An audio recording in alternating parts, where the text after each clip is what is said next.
Buenas noches, jóvenes, ¿cómo están? ¿Cómo les va?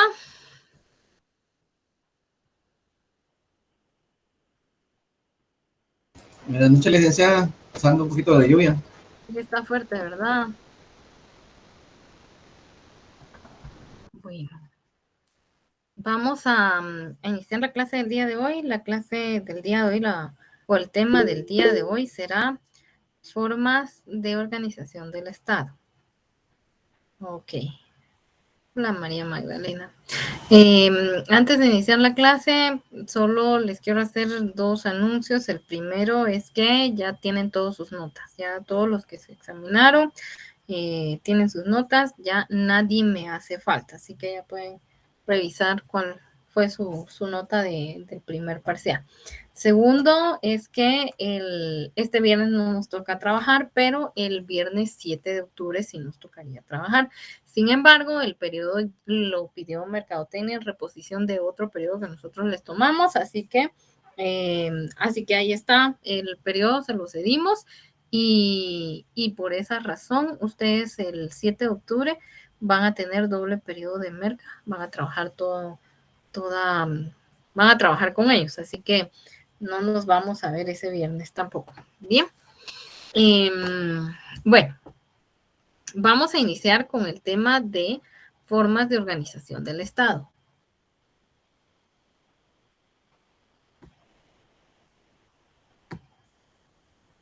Las formas de organización del Estado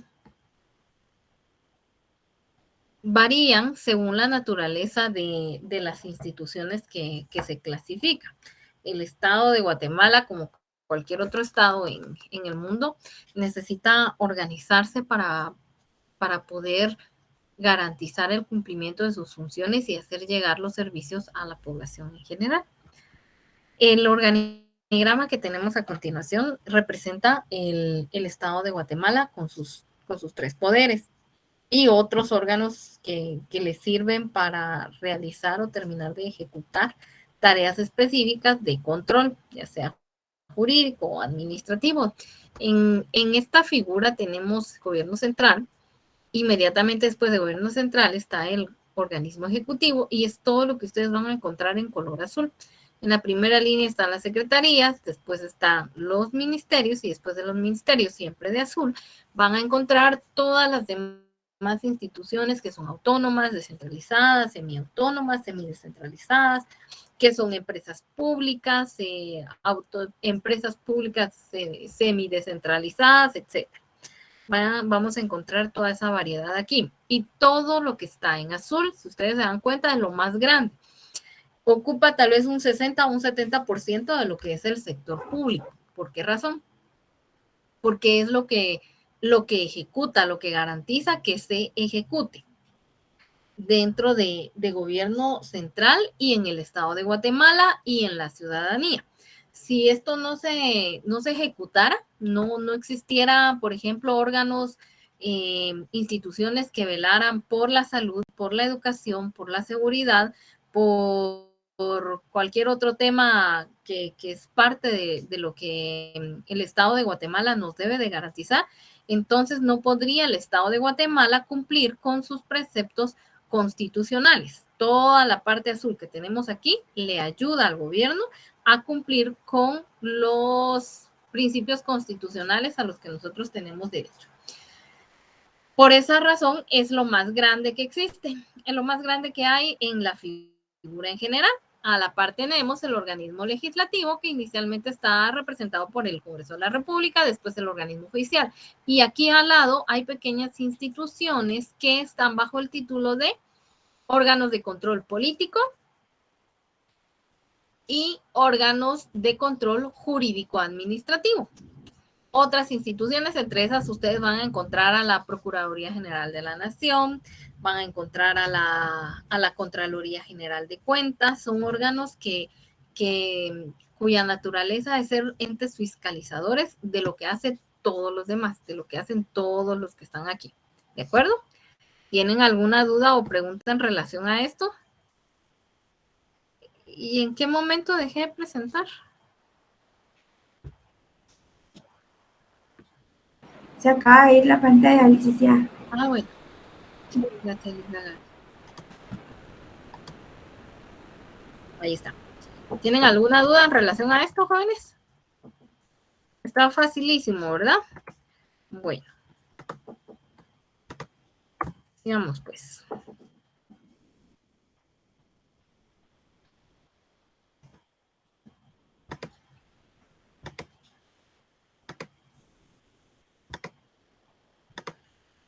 Ok, entonces,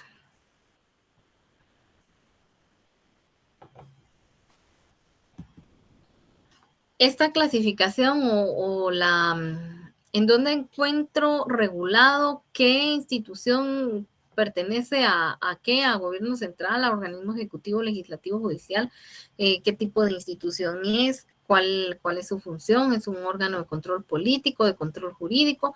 ¿En dónde encuentro eso fácilmente? En el manual de clasificaciones presupuestarias. En ese documento vamos a ver presupuestariamente cómo están definidas esas instituciones, cómo están clasificadas. Y bueno, para empezar, entonces, las formas típicas en las que se organiza cualquier estado, tenemos que recordar que el Estado de Guatemala se divide en 3 poderes, que es el organismo ejecutivo, legislativo y judicial. El ejecutivo está representado por el presidente, sus ministros y todas las secretarías como instituciones que existen para cumplir y ejecutar la estrategia del Estado de Guatemala. También existe el organismo legislativo, está representado por el Congreso de la República de Guatemala y toda su estructura, y su función o su propósito de existencia es ser el órgano que regule toda la actividad legislativa en Guatemala. Toda ley, nueva norma, decreto, acuerdo gubernativo, cualquiera que sea del ámbito de competencia del organismo legislativo, lo debe de ver, revisar. Ellos son los que deben de cuidar principalmente que sean acordes a lo establecido en la Constitución Política de la República, revisarlo, actualizar las leyes que sean necesarias en el momento oportuno, proponer la creación de nuevas leyes que se requieran en el momento oportuno, etcétera. Ellos son los encargados de, y finalmente el organismo judicial representado principalmente por la Corte Suprema de Justicia, aunque se compone de todo un aparato de justicia y que llega a tocar incluso instituciones del organismo ejecutivo, es transversal. Y el organismo judicial, su propósito fundamental es que se cumplan, hacer que se cumplan las leyes establecidas en nuestro territorio. Las formas típicas en las que se dividen las instituciones en Guatemala son centralización administrativa, descentralización administrativa, desconcentración administrativa y la delegación de competencias. Esta forma de organizar el Estado de Guatemala ha funcionado por el tipo de país de república que tenemos. Veamos la primera. ¿Cómo se dividen las instituciones en Guatemala? Número 1, centralización administrativa. La centralización administrativa aquí nos dice que significa integrar diversas materias en un centro común y requiere necesariamente la dependencia de un poder central. La administración estatal tiene una estructura piramidal donde todos los órganos convergen hacia la autoridad superior y entrelazan a los demás órganos del sistema. Es como está organizado principalmente el organismo ejecutivo. Todo está centralizado administrativamente a través del presidente de la República de Guatemala. Los ministerios, cualquiera que sean, no se mandan solitos, sino que tienen que presentar programas, tienen que presentar planes de trabajo para que estos sean aprobados y en función de eso sea generado o sea ejecutado el presupuesto anual asignado a cada órgano. Pero no se alejan de esa centralización administrativa. También nos dice que los órganos de la administración no están dotados de personalidad jurídica propia e independiente de la personalidad jurídica del Estado, es decir, no actúan a nombre propio, sino actúan representando al Estado de Guatemala. El ministro de Gobernación, el gobernador departamental, un secretario, un comisionado, cualquiera de esos funcionarios públicos, no actúan a nombre de la institución en la que se encuentran laborando, sino actúan a nombre de todo el organismo ejecutivo, es decir, son una forma más en la que el organismo ejecutivo realiza y ejecuta su estrategia. Sin tener personalidad jurídica, y tienen entre sí una relación jerárquica con diferentes grados y niveles. Las estructuras son piramidales en todos los órganos administrativos del Estado, pero siempre respetando las instrucciones y directivas que imparte el órgano superior. Bueno, la siguiente clasificación es la descentralización administrativa. La descentralización administrativa tiene lugar cuando el ordenamiento jurídico confiere atribuciones administrativas o competencias públicas en forma regular y permanente a entidades dotadas de personalidad jurídica que actúan en nombre y por cuenta propia. Cuando tienen personalidad jurídica, dice que toman sus propias decisiones, actúan en su nombre, bajo el control del Poder Ejecutivo, por ejemplo, entidades autárquicas, como lo son las universidades nacionales. Las universidades nacionales en los demás países tienen que ser de descentralización administrativa. Por ser la educación superior, pues no podría funcionar de otra manera. Sin embargo, en Guatemala, la única universidad nacional es la San Carlos, entonces entra en esta clasificación. Es una de las instituciones descentralizadas administrativamente también. También está la Superintendencia de Administración Tributaria, el Benemérito Cuerpo de Bomberos Voluntarios, el Instituto Guatemalteco de Turismo, las empresas portuarias, que son como 4, y la Coordinadora Nacional para la Reducción de Desastres. Son algunos de los ejemplos de instituciones que actúan o operan de forma descentralizada administrativa. Y la descentralización administrativa también, desde el punto de vista de la ciencia de la administración en torno al concepto de eficiencia administrativa, se entiende por descentralización a diferentes formas de llevar la descentralización. Puede revestir dos formas diferentes, territorial y funcional. Es decir, las instituciones que se encuentran descentralizadas de forma administrativa pueden estar descentralizadas de manera territorial o funcional. Cuando hablamos de forma territorial, significa que están desconcentradas o descentralizadas según áreas geográficas. Atiende al sur, al norte, etcétera. Por ejemplo, un ejemplo de esto podría ser las direcciones departamentales de educación de Guatemala. Están divididas según sectores, según regiones en el estado de Guatemala. Hay en diferentes países y atienden esa región, siendo la primera y la más simple de las modalidades de descentralización que apareció con el advenimiento de las entidades locales con sustento territorial.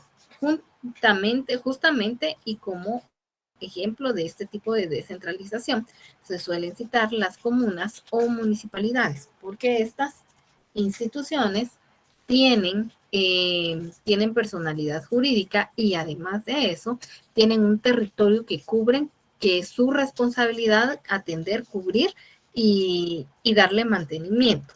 Entonces es una descentralización administrativa territorial.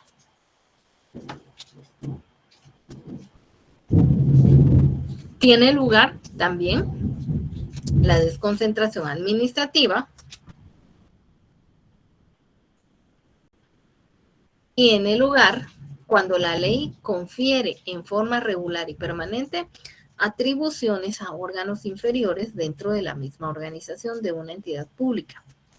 El órgano desconcentrado carece de personalidad jurídica y patrimonio propio y está jerárquicamente subordinado a las autoridades superiores del organismo, como por ejemplo los entes que cumplen con la función administrativa de la policía. También tenemos un ejemplo de eso, las diferentes comisiones que se han creado para trabajar directamente bajo las instrucciones del gobierno central. Una de esas comisiones ha sido la Comisión Presidencial del Centro de Gobierno. Bien, vamos bien hasta aquí. ¿Alguien tiene alguna duda o pregunta?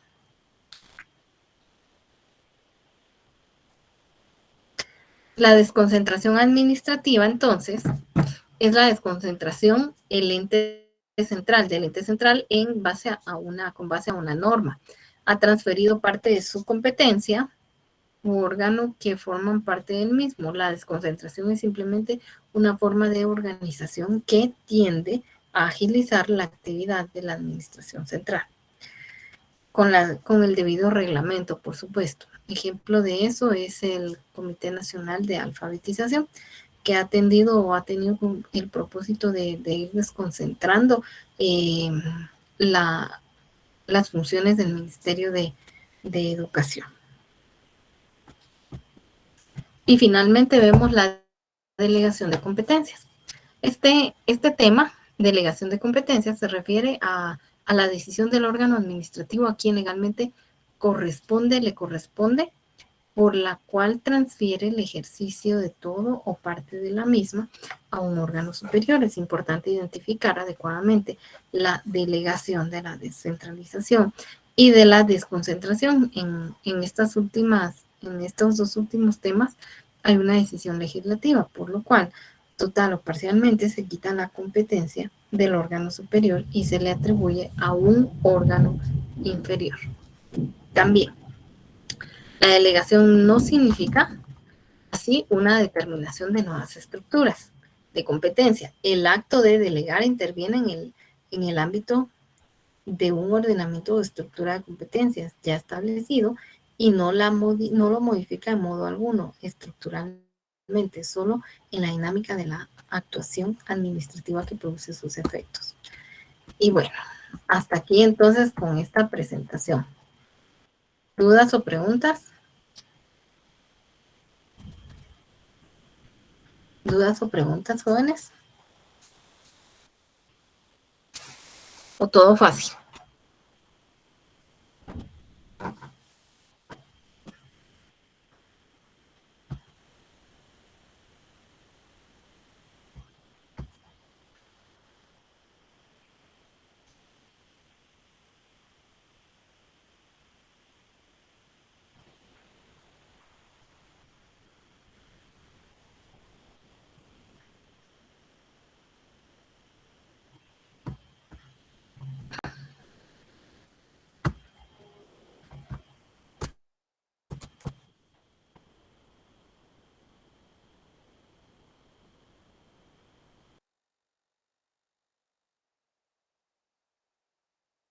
Bueno, vamos a continuar entonces con la siguiente presentación. Y el tema siguiente es estudio, análisis y resolución de casos.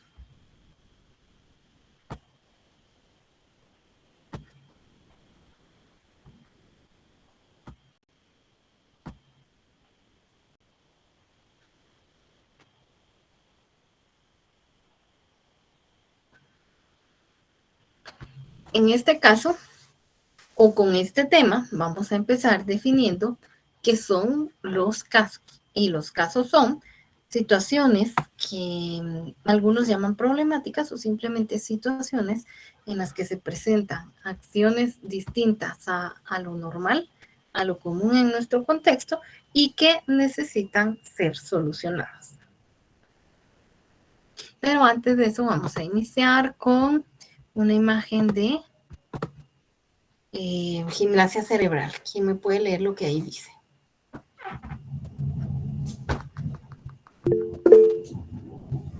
A ver, Gustavo, lo escuchamos.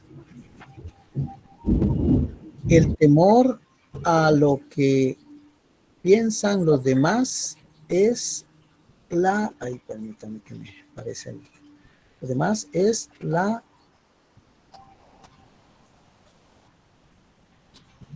Presión, dicen. Más grande en la que viven las personas.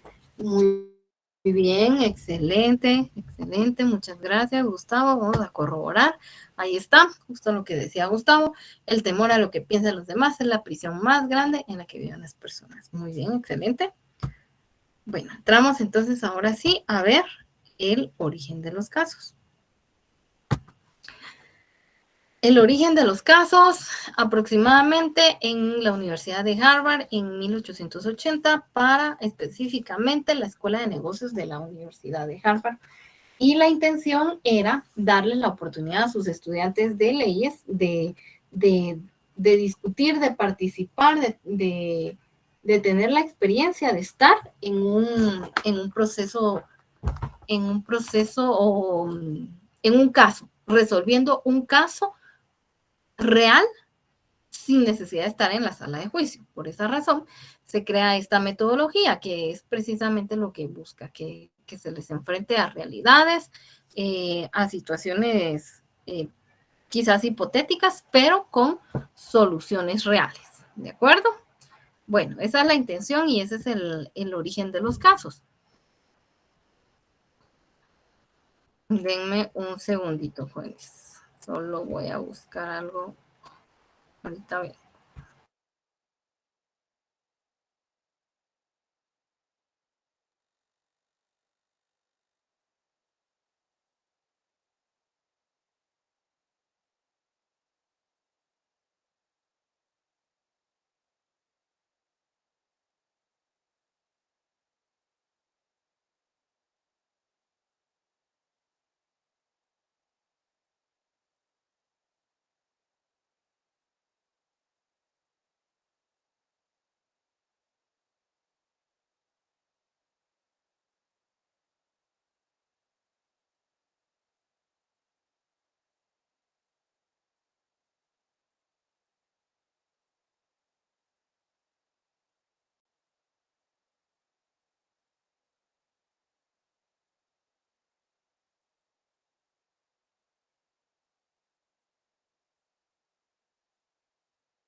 Bueno, continuamos entonces. A continuación tenemos la definición del estudio de casos. Y nos dice que es la descripción objetiva de una situación administrativa real y problemática. Vamos a enfatizar en el hecho de que es una descripción objetiva, no de juicios de valor. No se van a tomar en cuenta juicios de valor, sino solamente hechos que puedo observar de una situación administrativa real y problemática. Cuando dice problemática se refiere a una situación no enfrentada antes y que requiera una solución, que requiere la adopción de una o varias decisiones en medio de un contexto ambiental y todo lo cual proporciona información para el planteamiento de alternativas y soluciones. La importancia del estudio de casos radica en que alcanza aportes como habilidades cognitivas, desarrolla habilidades cognitivas en las personas, también destrezas analíticas, mejora la comprensión de conceptos referentes al tema. Nos vamos haciendo más expertos en los temas que vamos desarrollando, los que vamos haciendo casos, motivación al encontrar retos diferentes, entrenamiento dinámico y formación de criterios para la toma de decisiones. Nos vamos entrenando en solucionar problemas reales. Las características de los casos es que no hay una solución correcta o únicas. Sí hay soluciones correctas, pero no hay solo una solución única. No hay una sola solución, por decirlo de esta manera. Pueden haber muchas soluciones correctas y no solamente una. El contenido debe responder a una necesidad concreta de aprendizaje. Debe de suministrar información suficiente para analizar los hechos objetivamente y no solo de forma parcializada. Presentar los hechos más importantes y no las opiniones del escritor, es decir, juicios de valor vamos a evitarlos. El proceso y la aplicación. Para el proceso necesitamos identificar el problema, analizar el medio ambiente. Identificamos el problema, pero no en todos los casos se va a resolver de la misma manera. Y no todas las metodologías de resolución de casos me exigen que empecemos por identificar un problema, sino son metodologías específicas. Así que en las metodologías que corresponde se identifica el problema. Después de identificar el problema, sí se hace un análisis del entorno, del medio ambiente. ¿En qué situación se está dando ese problema? Posterior se identifican las alternativas de solución. Se evalúan esas alternativas según las necesidades, las políticas o los principios de la organización.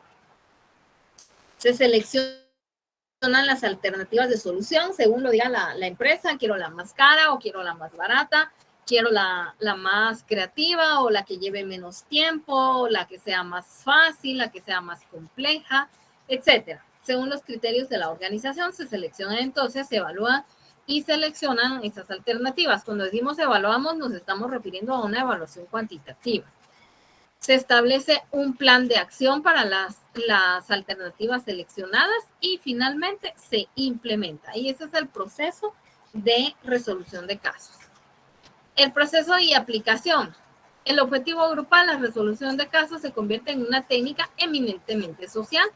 Requiere que los alumnos o las personas que están en la práctica tengan la perfecta, la exacta comprensión del problema, las habilidades de argumentación y la capacidad de aceptar las mejores ideas que se expongan.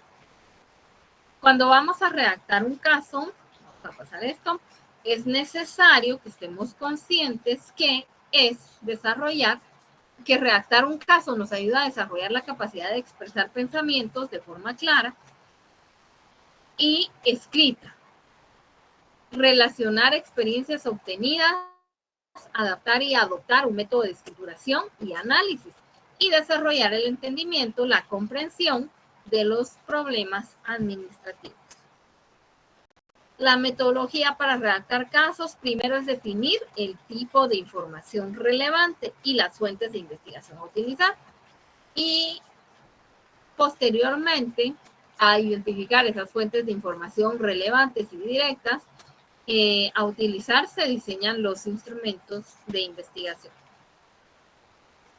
La metodología ideal para redactar casos inicia con señalar los requerimientos de observación que se consideren pertinentes, que sean importantes y que aporten.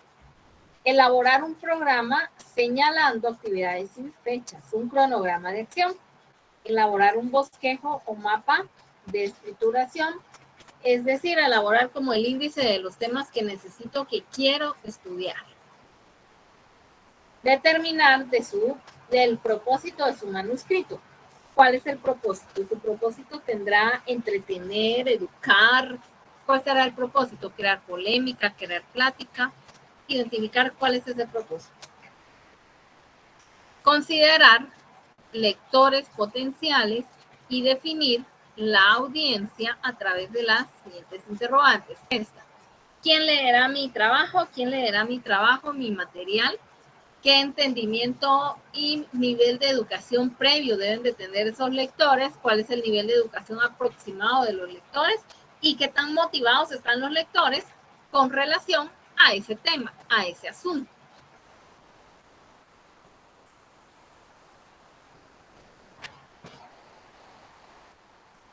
Elegir un título específico para el trabajo. ¿Qué es lo que deberá incluir ese manuscrito? Su título tiene que ser impactante. Seleccionar el enfoque a utilizar, que puede ser secuencial, lógico, psicológico, y eso va de la mano con definir si va a ser un análisis inductivo o deductivo. Va de lo general, del conocimiento general a cada una de las premisas específicas o parte de esas premisas, de esos principios específicos para llegar al término, al conocimiento general. Debe preparar una lista preliminar de temas que va a abordar, ordenar los temas de acuerdo al método seleccionado y ubicar los temas secundarios.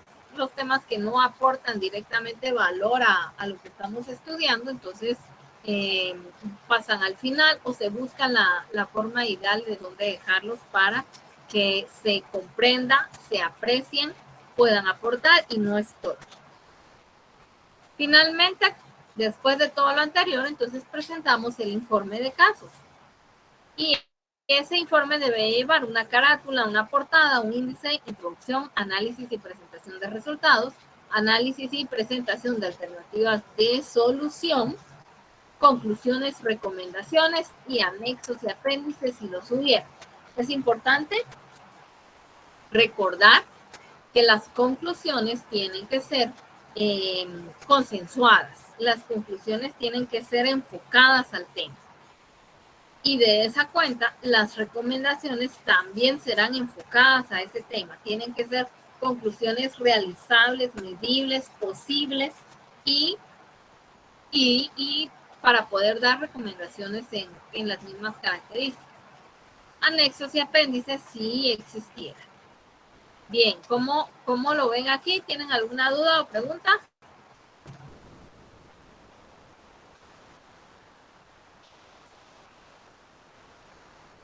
Bueno, continuemos.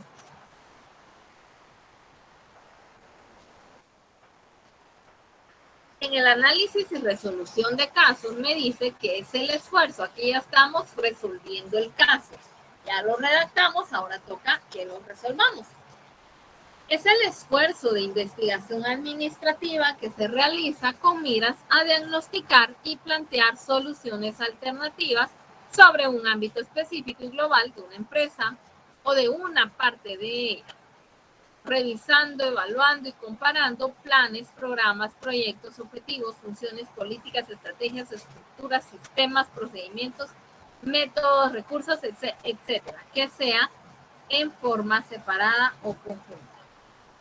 El propósito de análisis de un caso radica en dividir o separar las partes constitutivas de dicha institución hasta llegar al conocimiento de los principios o elementos de que se forman para diagnosticar, evaluar y establecer los medios para abordar esos problemas.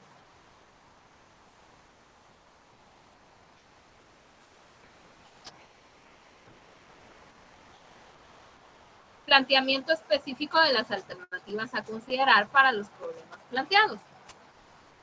Ilustrar las técnicas, instrumentos y formas cuantitativas y o cualitativas apropiadas para el análisis de esas alternativas. Esos son los resultados que esperamos obtener al finalizar la resolución y al presentar el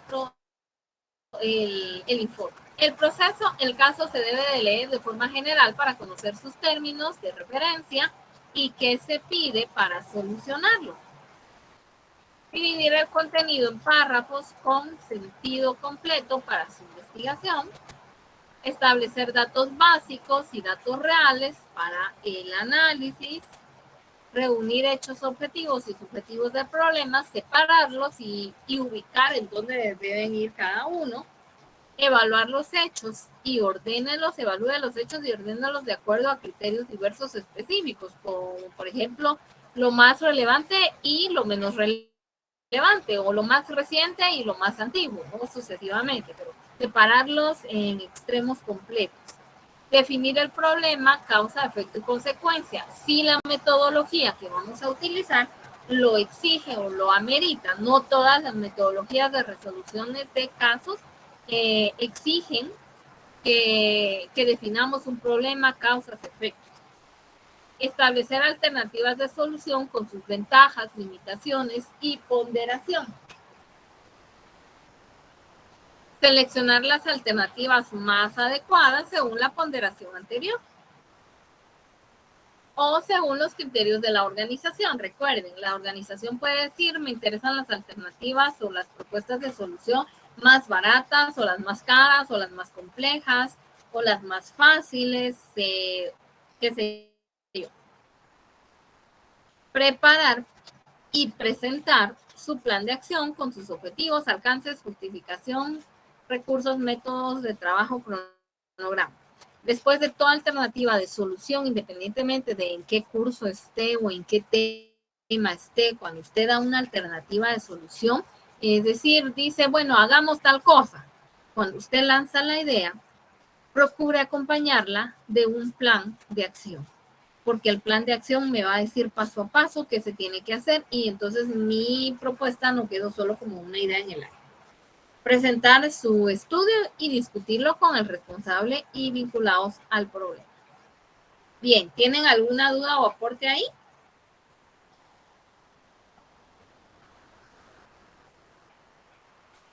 De acuerdo. Digamos, los métodos más utilizados o más famosos para el análisis de casos son los que tenemos en la pantalla.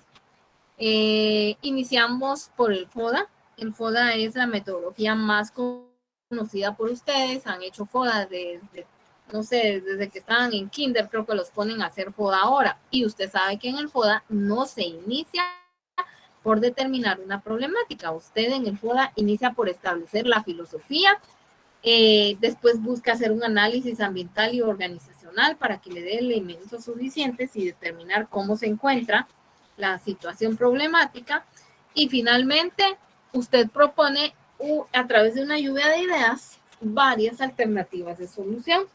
Esas alternativas de solución en el FODA son conocidas como estrategias funcionales, y esas mismas estrategias funcionales son las alternativas de solución de la cual saldrá la principal, pero no hay definición de problema. En FODA no hacemos una definición de problema. Lo mismo ocurre en DAO. En el diagnóstico administrativo organizacional, en este, que es otro de los que vamos a ver, el DAO, no inicia con resolver o plantear un problema, sino inicia con establecer una situación, inicia con establecer o con diagnosticar en diferentes ámbitos la situación actual. Y finalmente se hace una lluvia de ideas y se propone una serie de soluciones de las que usted elige la más apta. También tenemos el POI-DC.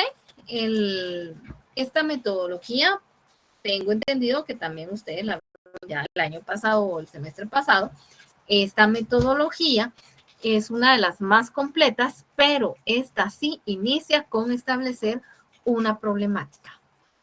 Antes que cualquier cosa en el POI-DC, se tiene que construir su matriz de POI-DC, en la cual se van a argumentar todos los hechos según la metodología utilizada, y posteriormente se va a dar una posible solución a la situación problemática que está enfrentando. También está como otra metodología, organización y métodos, que se enfoca principalmente en la función de organización y mantiene a la organización funcionando a la vanguardia. Finalmente, el método científico. El método científico ustedes también lo probaron en área común, no recuerdo cómo se llama ese curso, pero de investigación. Lo probaron ahí, y en este otro sí se utilizan o sí partimos de la definición de un problema. ¿Por qué? Según este método se inicia por la definición del problema, pero a diferencia de los demás, aquí también se establecen hipótesis, objetivos, y en relación a eso lo convierte en uno de las metodologías más eficientes. Sin embargo, últimamente se ha utilizado más para la resolución de problemas de orden social. Bien, ¿qué contiene el POI-DC? El POI-DC, como una de las metodologías de resolución de casos, se compone por cada una de las letras del proceso administrativo. planeación, organización, integración, dirección y control. En este sentido, el POIDC inicia por establecer cuál es la situación actual y verídica de la empresa, elabora un informe acerca de cómo se encuentra la empresa, si lo parcializa o si comete el error de poner, de colocar juicios de valor, la información queda inválida. En esta metodología es como hacer una auditoría completa de la organización, iniciando por identificar qué principios y qué elementos se aplican o no, de planeación, de organización, hasta llegar a control. Y eso le da un panorama amplio a quien esté analizando y posteriormente a quien esté leyendo o resolviendo un caso. Así que se elige cuando no se sabe directamente en dónde está el inconveniente. Utilizo el POIDC para un problema tan grande en el que esté afectando a toda la organización y a todas sus funciones. El diagnóstico administrativo organizacional se compone de 5 diagnósticos diferentes, desde el estructural hasta el de relaciones, y finalmente se elabora un informe ejecutivo llamado administrativo u organizacional. Este informe o este DAO se da principalmente cuando la organización, o lo puedo usar cuando la organización empieza a tener inconvenientes en las áreas de planeación y las áreas de estructura u organización. El proceso administrativo es uno de los elementos más importantes cuando elegimos nuestra metodología de resolución de casos, porque a través del proceso administrativo se identifican con claridad qué elementos existen y cuáles existen o están fallando en la organización. Lo que tenemos aquí es la matriz de causa y efecto. La matriz de causa y efecto utilizada como principal herramienta para determinar el POIDC. Bueno, entonces hasta aquí. ¿Tienen alguna duda o pregunta?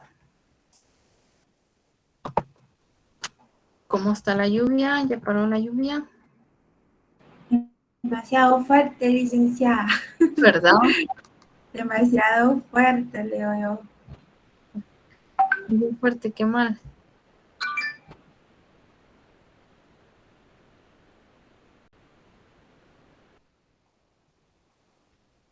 Licenciada, disculpe, este material va a estar lo van a subir a Facebook.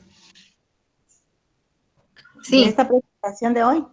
Sí, María Magdalena, todo el material se sube a Facebook. Dice que yo estuve buscando, pero no encuentro material, o será que yo no estoy agregada.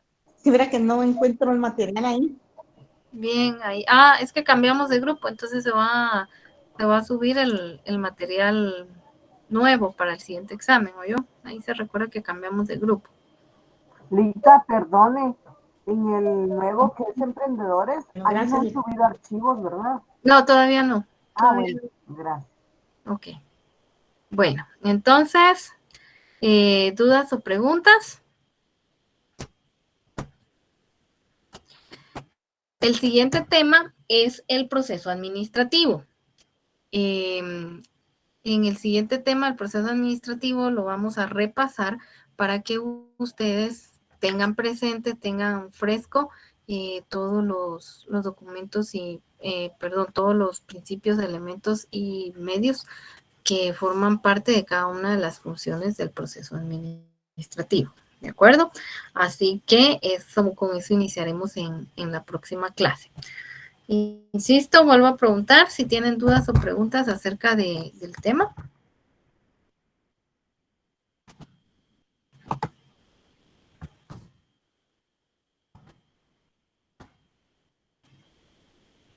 ¿No? Bueno, de acuerdo. Entonces, ok, gracias María Magdalena. Entonces, un segundito.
Entonces, jóvenes, podemos dar por concluida la clase aquí. Nos vemos el día jueves y continuamos con el tema del proceso administrativo para que ustedes se preparen y desempolven sus notas sobre el tema. ¿De acuerdo? Entonces, que tengan una feliz noche. Se cuidan mucho, jóvenes. Hasta el jueves. Feliz noche, les deseo. Feliz noche. Buenas noches, licenciada. Buenas noches, compañeros.